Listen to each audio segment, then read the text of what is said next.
Hey everyone, it's Jordan from Fish Keeping Made Easy, and today I'm going to give you my care guide on the peppermint shrimp.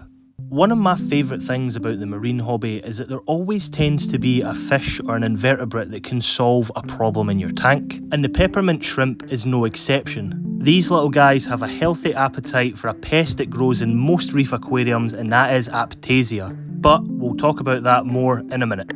So these little guys are perfect for Nano Reef aquariums, with them maxing out at around 2 inches.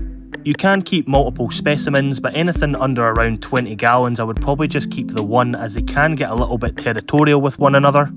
These guys are kind of shy and they are kind of nocturnal, so you'll find in the first couple of weeks that they do a lot of hiding.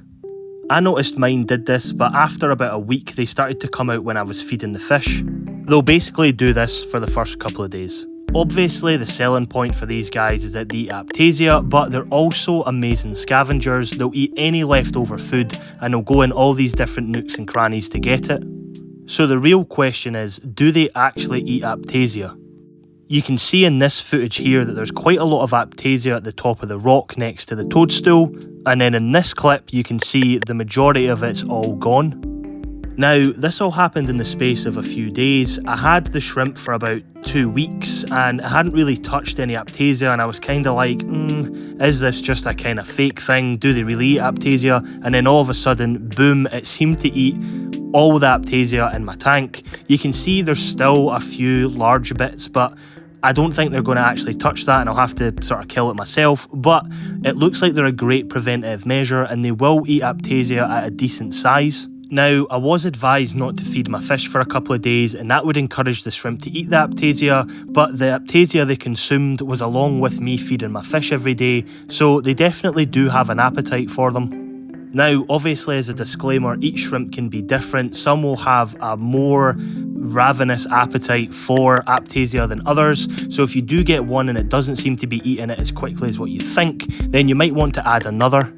Now, is this shrimp too good to be true? Because some people say they aren't reef safe. There are a few variations of this shrimp, one of which is the Atlantic one, which apparently isn't very reef safe. Whether that's true or not, I don't know. And there are also other shrimp that look quite similar that are also not particularly reef safe. So if your shrimp is eating your corals, then I would definitely check you haven't been missold.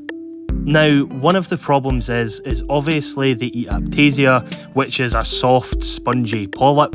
So if you do have other corals that resemble soft, spongy polyps, then it's not really much of a surprise that they're going to pick at those.